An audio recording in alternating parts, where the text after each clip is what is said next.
Vamos a empezar a grabar ahora y vamos a compartir pantalla.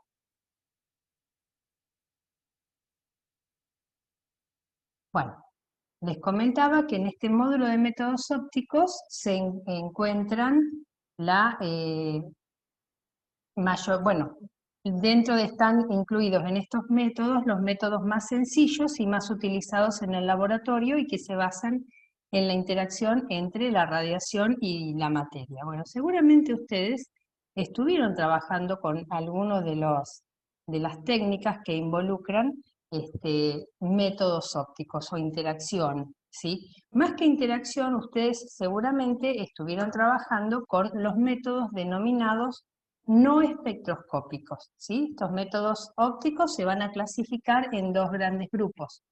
Espectroscópicos, aquellos que, digamos, tienen en cuenta o estudian la interacción entre la radiación y la materia, y métodos no espectroscópicos, donde en este tipo de métodos ustedes estudian otro tipo de procesos, como son, por ejemplo, para que se den una idea, cuando estuvieron trabajando en química orgánica y clasificando a los compuestos, por ejemplo, aminoácidos, por ejemplo, algunos azúcares como isómeros DOL, esa letra DOL describía compuestos destrógiros o levógiros. Quiere decir que cuando incide luz que está polarizada en un plano, ese haz de luz polarizado es desviado hacia la izquierda o hacia la derecha dependiendo de la quiralidad de la molécula. Bueno, eso es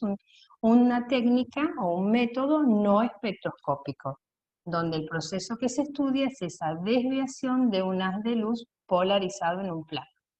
Bueno, seguramente también habrán escuchado hablar sobre técnicas como la turbidimetría, donde por ejemplo uno podría determinar, esta técnica es muy común para determinar, por ejemplo, sulfatos en agua, donde se forma un precipitado y ese precipitado es coloidal, es decir, permanece en suspensión, entonces podemos ir viendo el aumento digamos, la disminución de la turbidez, o en realidad el aumento de la turbidez de la solución, de una solución incolora y ópticamente transparente, ir viendo cómo se va poniendo cada vez más turbia y relacionar esa turbidez con el contenido, en este caso de sulfato, por ejemplo. Bueno, hay otras técnicas como las técnicas de difracción de rayos X que nos van a permitir, por ejemplo, estudiar las estructuras cristalinas, y seguramente recordarán de inorgánica que la clasificábamos por ejemplo, las sales de acuerdo a su estructura cristalina. Bueno, esos estudios se hacen por difracción de rayos X. Y hay otro tipo de técnicas que también se pueden utilizar, como por ejemplo las que están relacionadas con las medidas del índice de refracción. Entonces, por ejemplo, en función de la medida del índice de refracción, seguramente recordarán de orgánica que esta medida es un criterio de pureza. Es una medida muy sencilla de hacer, no sé si ya tuvieron oportunidad de hacerla, simplemente se coloca una gotita de la solución o del compuesto que ustedes quieran caracterizar sobre una superficie de cuarzo, se hace incidir luz y se mide el índice de refracción entre el aire y el compuesto. Entonces, además de ser criterio de pureza, haciendo estas medidas de índice de refracción, por ejemplo, ustedes podrían determinar o caracterizar la graduación alcohólica de una bebida, ¿sí? Por ejemplo, cuando se dice un vino o una cerveza tiene una graduación alcohólica de 6, de 8, un vino de 12, de 14, un whisky de 40, bueno, esos son gramos de etanol por cada 100 mililitros o gramos, se toma la densidad igual a 1 para el agua, ¿sí? También otra derivación de estas medidas de índice de refracción es la determinación de lo que se denominan grados Brix. Los grados Brix nos indican, así como la graduación alcohólica, el contenido de alcohol en una solución, los grados Brix nos permiten caracterizar el contenido de azúcares por cada 100 gramos de una solución. Por ejemplo, podríamos determinar, midiendo los grados Brix, una medida muy, muy sencilla de hacer, por ejemplo, si la fruta está madura para ser cosechada. Y de hecho este es uno de los índices que se hace para saber cuándo se cosecha determinado fruto. Se pueden hacer también medidas de grados Brix para caracterizar, por ejemplo, una mermelada, un dulce, ¿sí? Entonces, bueno, son eh, otros tipos de métodos que no tienen que ver con la interacción entre la radiación y la materia. Nosotros nos vamos a dedicar a este tipo de métodos, los métodos espectroscópicos, ¿sí? Donde lo que vamos a hacer es, vamos a entregar energía al sistema, en este caso esa energía va a estar entregada en forma de luz, ¿sí? O radiación. La radiación en la región espectral en la que vamos a trabajar se denomina luz. Y esa luz va a promover una transición entre los electrones de una molécula o de un átomo. Y entonces, de acuerdo al proceso que estemos estudiando, vamos a tener, por ejemplo, procesos de absorción o procesos de emisión. En un proceso de absorción, la energía entregada a través de la radiación se utiliza para pasar los electrones de una molécula o de un átomo desde un estado que se denomina fundamental a un estado excitado. Y en un proceso de emisión, los electrones, generalmente del átomo o de la molécula, son promovidos al estado electrónico excitado, al superior de mayor energía, mediante algún proceso que no tiene que ver con la absorción de luz, o en algún caso vamos a ver que sí, y el proceso que estudiamos es cómo esos electrones vuelven al estado fundamental, ¿sí? Entonces, las técnicas se van a clasificar. Si son atómicas o moleculares, vamos a utilizar justamente esa palabra, atómica o molecular, para discriminar quiénes son los compuestos que están, o las entidades que están sufriendo el proceso. Entonces vamos a tener espectroscopía. Esto quiere decir proceso donde hay interacción entre la radiación y la materia. De absorción, atómica o molecular. Entonces estamos estudiando la promoción de los electrones de un átomo para pasar del estado fundamental al excitado, espectroscopía de absorción atómica. O en el caso de una molécula, estamos estudiando el proceso de el pasaje de los electrones de una molécula desde un nivel o un estado electrónico fundamental al excitado, espectroscopía de absorción molecular. Y en el libro, ustedes van a ver, y en esto ya que menciono el libro, cualquiera de los libros que ustedes tengan a disposición es útil y sirve para este tema. Generalmente nosotros seguimos un poco más los libros de la serie Scoop. Scoop, Westholler y Crouch es lo que ustedes tienen subido en PDF en cátedras virtuales, pero podrían utilizar también, mucho más específico para esta parte de ópticos, Scoop, Holler y Nieman, ¿sí? Es una edición anterior a la del Crouch, pero la que tengan va a estar bien y va a servir.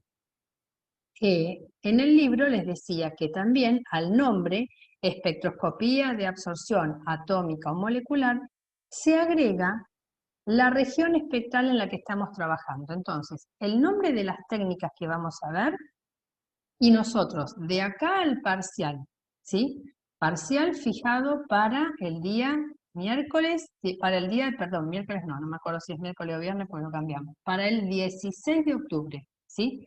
Nosotros lo que vamos a ver de acá al parcial son todas las técnicas moleculares. Entonces vamos a estudiar la técnica de espectroscopía de absorción UV visible, que es el rango en el que vamos a trabajar, molecular. Y vamos a estudiar también, dentro de los procesos de emisión, el proceso mediante el cual entrego energía a la sustancia. Los electrones de la molécula pasan del estado fundamental al excitado.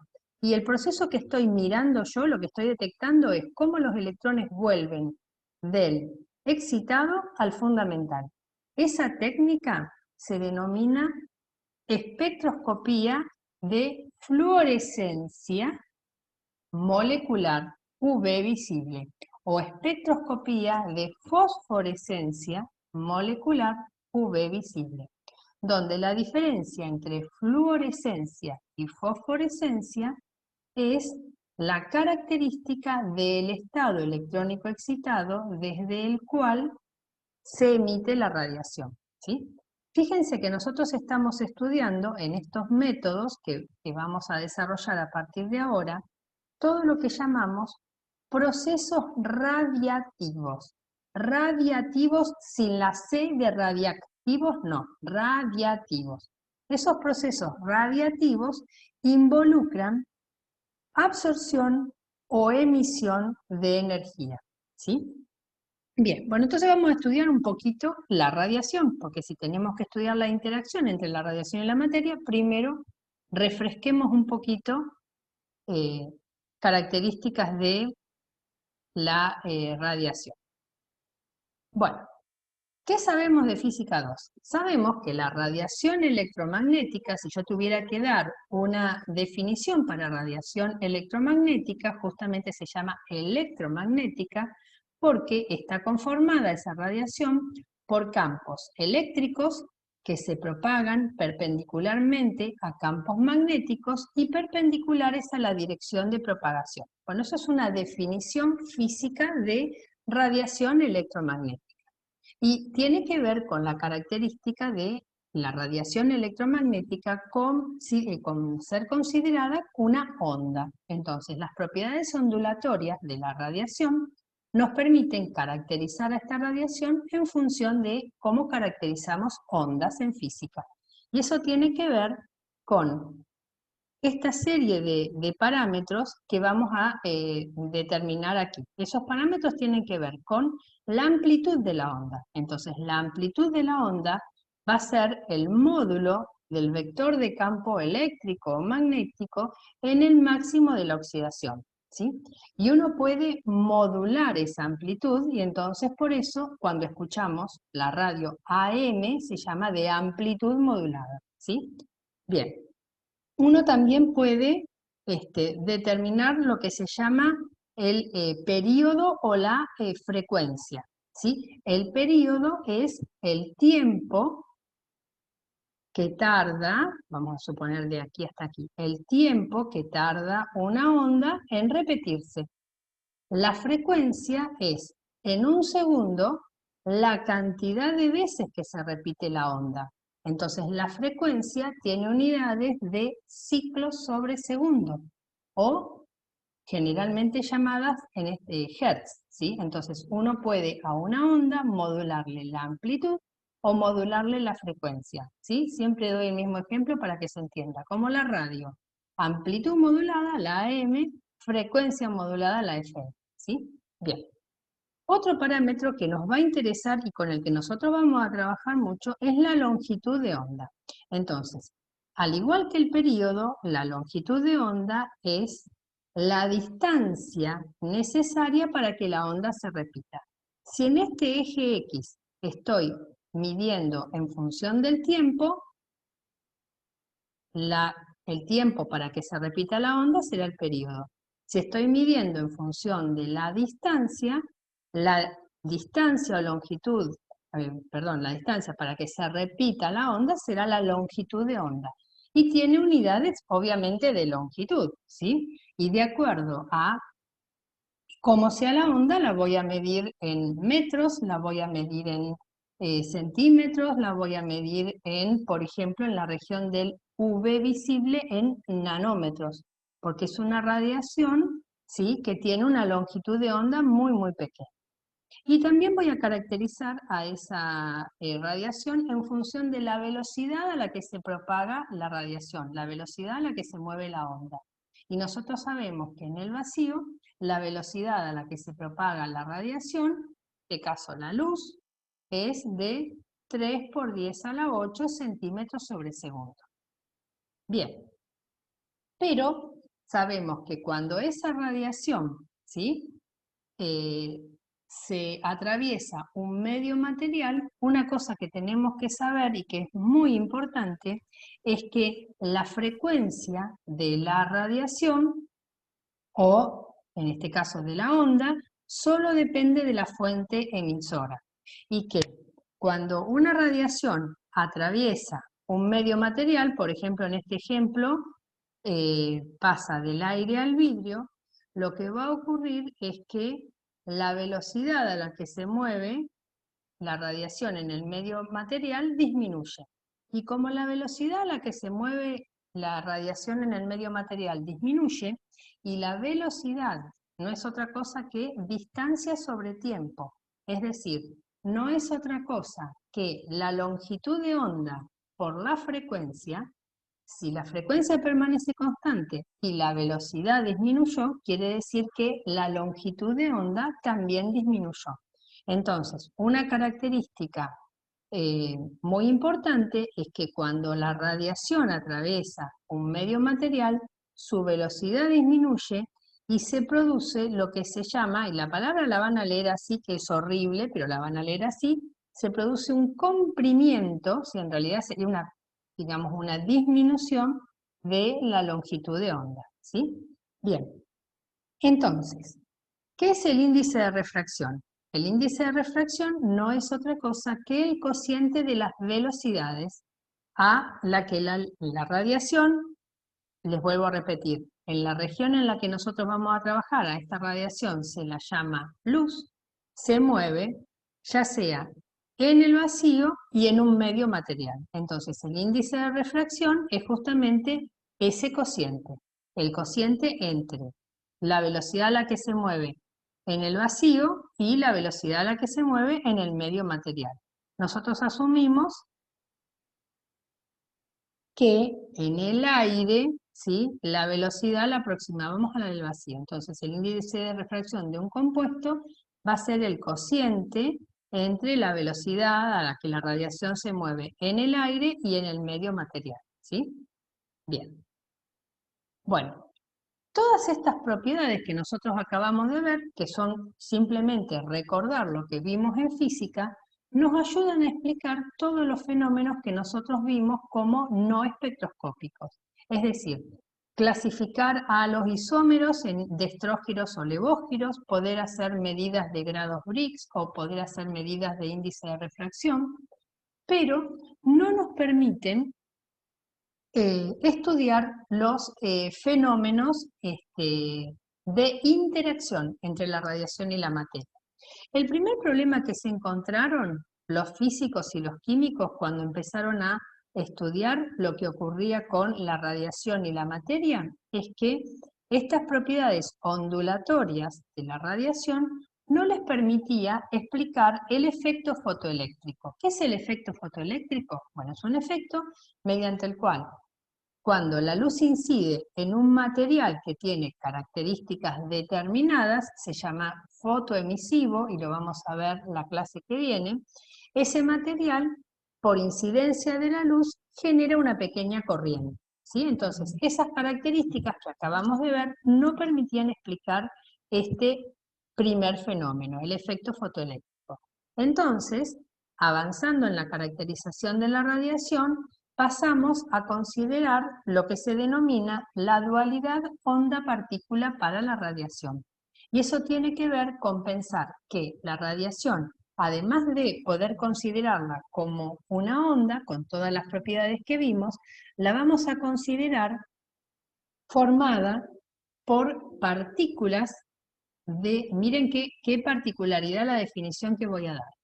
Voy a considerar que la radiación está formada por partículas de masa cero y energía igual a h nu.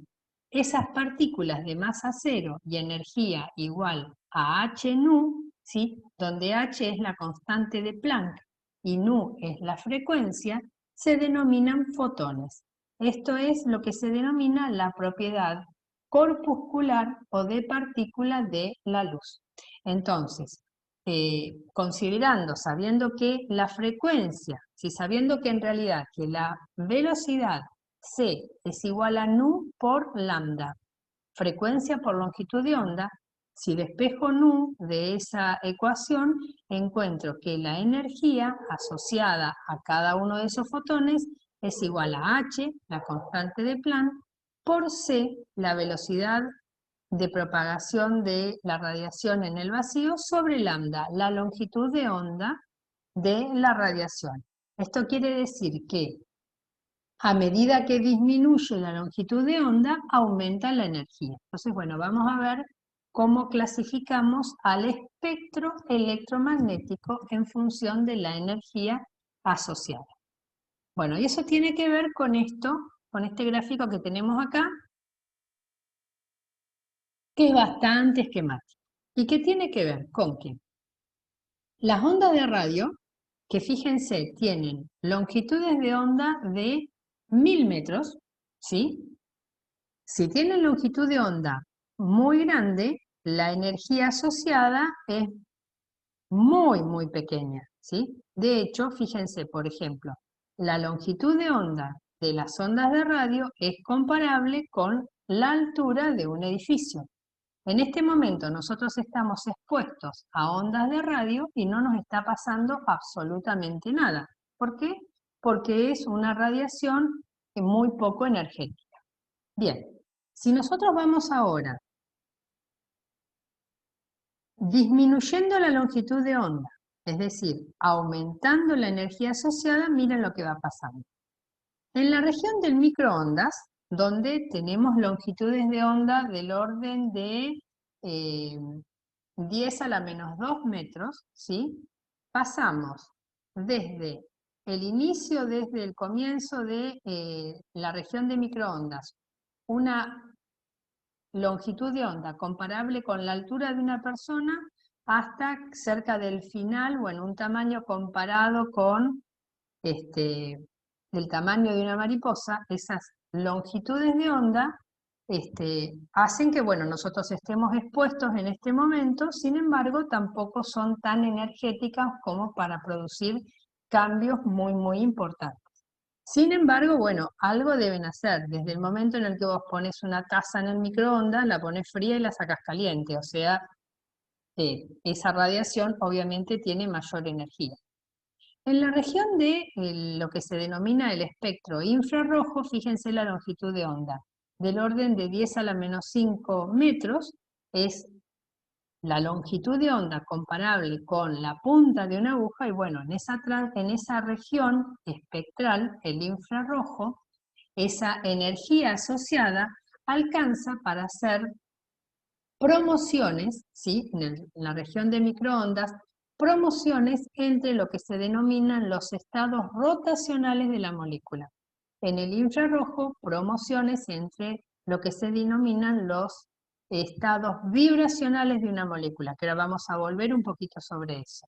Bien, y en la región infrarrojo, por ejemplo, ustedes vieron en orgánica que mediante espectros infrarrojos, generalmente se usa la transformada de Fourier del espectro infrarrojo, lo que se denomina la técnica de FTIR, ¿sí?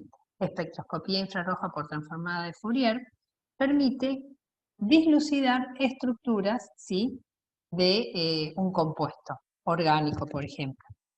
Bueno, nosotros vamos a trabajar en la región del visible. En la región del visible, las longitudes de onda van, el rango visible va desde los 400 nanómetros a los 700 nanómetros, ¿sí? Aproximadamente. Y en ese rango el tamaño, la longitud de onda tiene justamente una longitud comparable con el tamaño de bacterias. Bueno, ya al ser una radiación más energética nos va a permitir a nosotros estudiar transiciones electrónicas. Esto que hablábamos al comienzo de esa transición entre los electrones de la molécula de un estado fundamental a un estado excitado. Bueno, en la región del UV, la región del UV es una región bastante amplia, nosotros vamos a trabajar en el rango de los 200 a los 400 nanómetros. Entonces, cuando mencione que trabajamos en la región espectral UV visible, Entonces, el rango de longitudes de onda que vamos a comprender van a ser desde los 200 a los 700 nanómetros. Bueno, ese tamaño de la longitud de onda de la radiación UV es comparable con el tamaño de la molécula. Entonces, obviamente, radiación mucho más energética va a permitir promociones entre estados electrónicos. Los rayos X y obviamente los rayos gamma son de las transiciones más energéticas que hay. Los rayos X, longitudes de onda comparables con el tamaño de átomos. Por eso, por ejemplo, nosotros no podemos sacarnos más de, o no sería aconsejable que nos saquemos más de una radiografía al año, porque los rayos X justamente producen cambios a nivel atómico, mientras que la radiación más energética es la radiación gamma, que tiene tamaño comparable con el núcleo atómico y produce cambios o transiciones nucleares y obviamente destrucción, transiciones ionizantes, producen fisión nuclear y demás, y obviamente son las más peligrosas y a las que obviamente no debemos estar expuestos. Bien, bueno, en esta región en la que nosotros vamos a trabajar, la región del UV visible, a la radiación se la denomina luz, ¿sí? Comprende el rango en el que les acabo de mencionar, desde los 400 a los 700 la región del visible, desde los 200 a los 400 la región del UV. Bien, y en la región del visible, justamente se llama región del visible porque la radiación asociada, es decir, desde los 400 a los 700 nanómetros, a ver si me voy a adelantar a esta filmina, fíjense, esa radiación asociada, y voy a leer textual lo que dice la definición. Es capaz de afectar la retina del ojo humano, esa radiación de esa longitud de onda, creando la impresión subjetiva de la visión y el color. Entonces, por ejemplo, vamos a volver hacia atrás. Por ejemplo, la radiación, fíjense, a cada radiación o a un rango de radiaciones en la región del visible se le asocia un determinado color, ¿sí? Los colores están dispuestos exactamente igual que como se ubican los colores del arco iris. Es decir, desde los, aproximadamente, ¿no?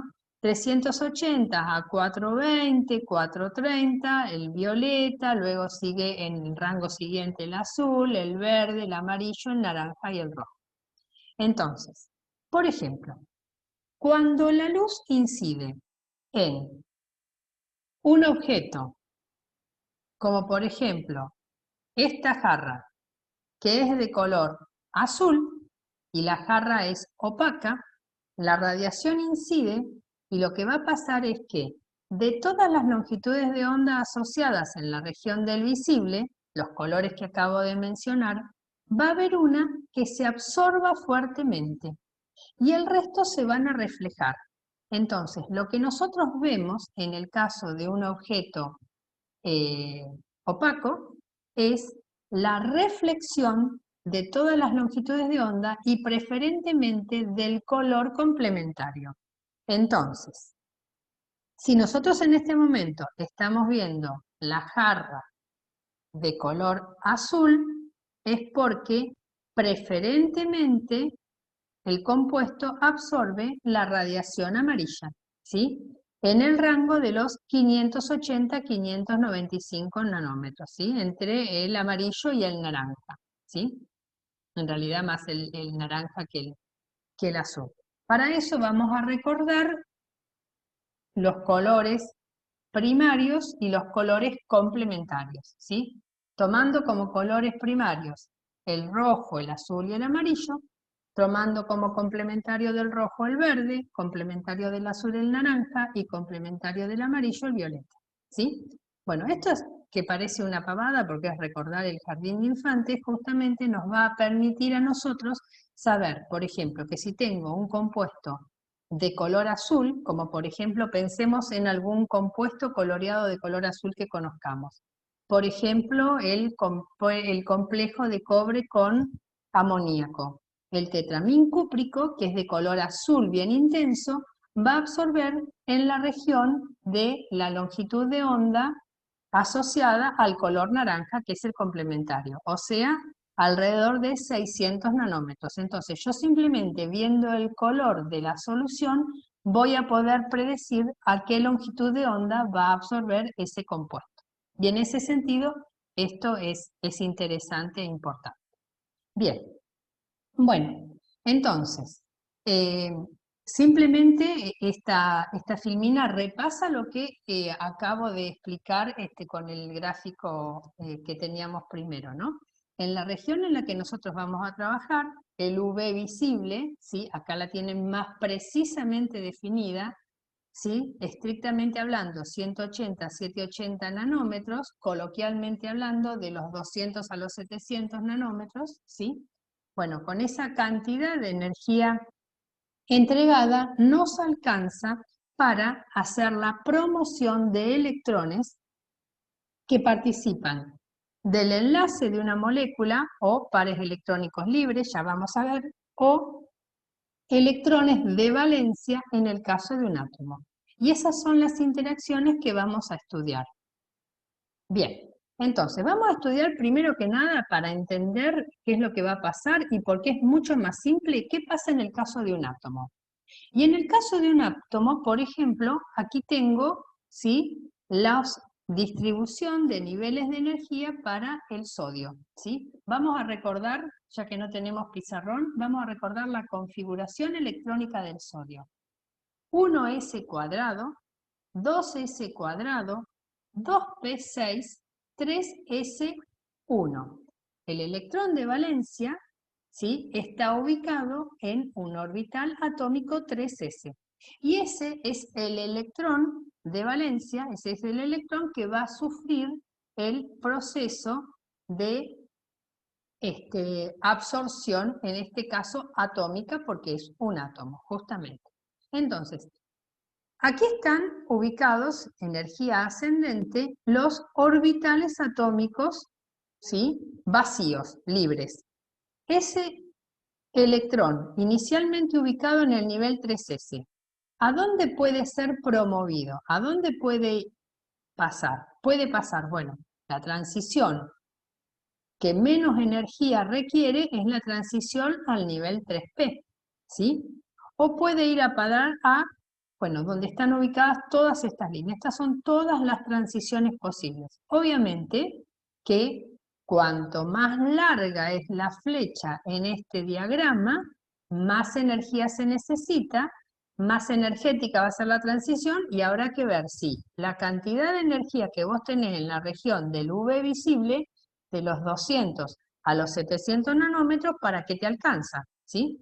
Bueno, se sabe que el nivel 3P, ¿sí?, en el caso del sodio, está desdoblado en dos. Entonces, esta transición no es única, sino que hay una transición prácticamente doble, ¿sí? Es por eso que esta transición, ¿sí?, fíjense que la transición que menor energía requiere, ¿sí?, a longitud de onda cercana a los 600 nanómetros, es la transición del electrón desde el orbital atómico 3s al orbital 3p. En este momento está marcado como un solo pico muy, muy estrecho, ¿sí? Fíjense, si yo me paro, mido, la altura del pico y a la mitad de la altura del pico mido el ancho de esa transición, eso se denomina ancho de banda. El ancho de banda de este pico es 0,01 nanómetro, es prácticamente una línea. Por eso, en el caso de las transiciones atómicas, se dicen que el espectro, vamos a definir espectro. ¿Qué es un espectro? Bueno, un espectro es un gráfico de alguna propiedad que nos permite medir la cantidad de luz absorbida o emitida, en este caso absorbida, y esa propiedad va a ser la absorbancia, que la voy a definir en un ratito, en función de la longitud de onda. Eso es un espectro, un gráfico de la absorbancia o la transmitancia. En este momento suenan como palabras huecas, pero en el Zoom que viene, ahora cuando se corte este lo voy a definir, ¿sí? Absorbancia versus longitud de onda. Entonces, la transición que tiene la mayor absorbancia es la que se ubica a la longitud de onda más corta, más larga, perdón, porque es la más probable, ¿sí?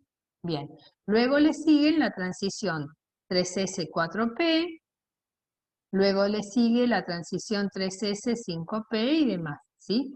Bien, se sabe, en el caso del sodio, que esta transición, en vez de presentarse como un único pico, se presenta como dos picos prácticamente superpuestos. Eso es lo que se conoce como el doblete del sodio, ¿sí? Entonces, ¿qué es lo que tenemos que recordar del caso de espectros de absorción atómica?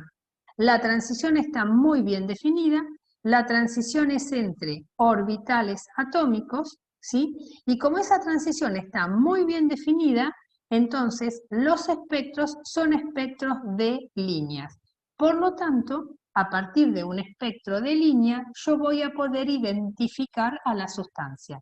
Y para esto ustedes van a recordar algo que seguramente habrán hecho en inorgánica, y si no lo hicieron lo pueden hacer hoy cuando termine la clase en su casa, ¿sí? Si ustedes arrojan al fuego, por ejemplo, granitos de sal fina, van a ver que, o una solución eh, de cloruro de sodio, lo que van a ver es que la llama se torna naranja, justamente por esta transición, ¿sí?